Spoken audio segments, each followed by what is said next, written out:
Bonjour et bienvenue, nous allons aujourd'hui parler de modification de vitesse et donc de points de vitesse, d'ajout de points de vitesse, ainsi que de zoom dynamique donc dans DaVinci Resolve.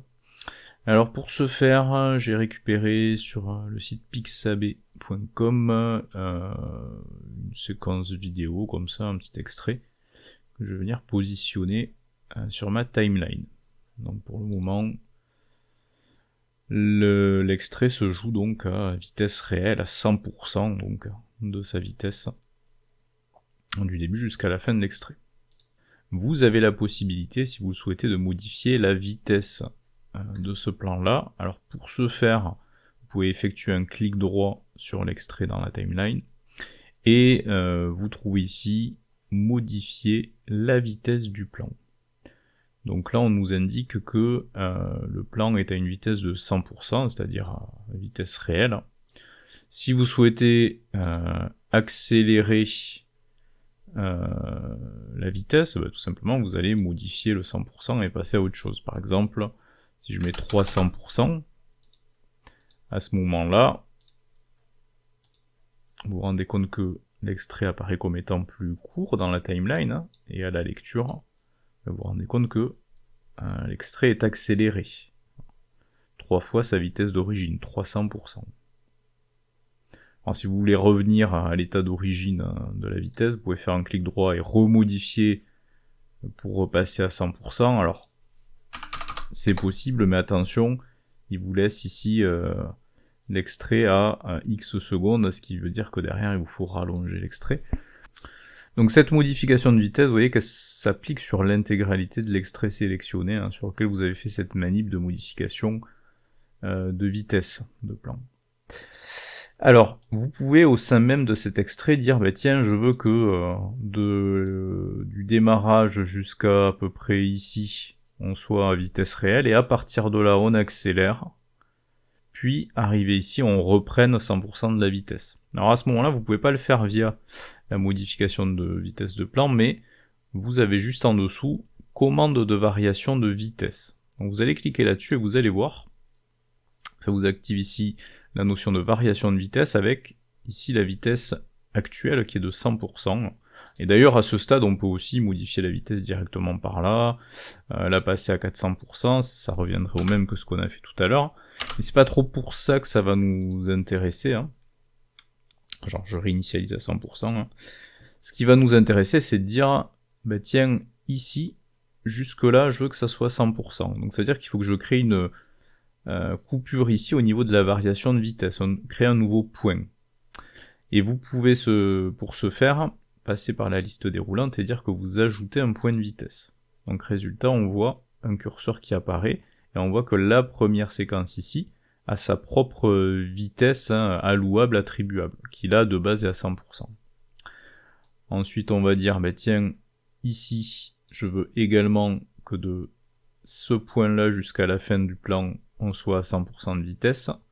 Donc je vais pouvoir aussi, de la même manière, cliquer ici et dire, j'ajoute un point de vitesse. Donc résultat, on a un plan qui est découpé en 3 sous-plans, on va dire, pouvoir gérer leur vitesse indépendamment. Et c'est ça qui va me permettre de dire, tiens, lui, je le veux par exemple à 400%. Donc résultat, on va avoir le démarrage à 100%. Arrivé au point, on va avoir une vitesse à 400%, ça accélère. Et arrivé ici, hop, on reprend la vitesse à 100%. Et ça, vous pouvez le gérer dynamiquement avec les curseurs. Vous pouvez prendre le curseur et faire varier sa taille. Vous pouvez même ralentir le plan du coup. Si je passe en dessous de 100%, ça veut dire que je ralentis le plan. Vous voyez, on est en mode ralenti. Donc tout ça dynamiquement à la main via le déplacement de curseur. Et on pourrait là ici, pour la dernière partie ici de ce plan, au lieu d'avoir une vitesse à 100, avoir aussi une vitesse modifiée en ralenti ou en accélération, au-delà de 100 ou en dessous de 100. C'est tout à fait possible. Vous voyez que ça se manipule relativement simplement sur Resolve. Alors, autre point que je voulais vous montrer, on l'avait vu précédemment, mais je vous avais dit on le verra un petit peu plus tard, c'est cette notion de zoom dynamique. Donc si je clique sur mon plan pour le sélectionner, j'ai la possibilité d'activer cette notion de zoom dynamique. Alors le zoom dynamique, il va faire quoi? Il va tout simplement, là en l'occurrence, dézoomer sur votre plan. Donc, vous voyez qu'effectivement, on a un effet de dézoom qui s'applique sur l'intégralité du plan. Alors la modification de vitesse reste d'actualité, hein, ça se cumule. Et si vous voulez zoomer plutôt que dézoomer, à ce moment-là, vous pouvez ici cliquer sur échanger. Et donc là, c'est l'inverse. Hein. Au lieu de dézoomer, il va zoomer sur le plan. Donc, vous voyez le zoom qui s'applique de manière dynamique. Donc ça aussi, ça permet très rapidement d'apporter encore une fois une certaine dynamique à votre plan de timeline. Alors sachant que vous avez différents types d'amortis linéaires, donc ça veut dire que le zoom est linéaire.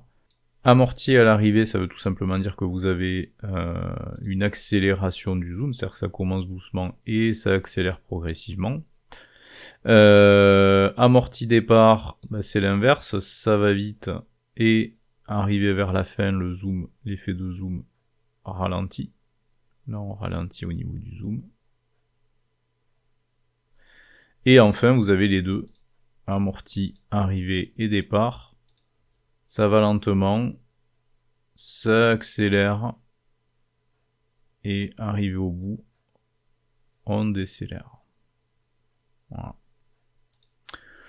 Bon, en linéaire, ça marche très bien, c'est généralement ça qu'on utilise.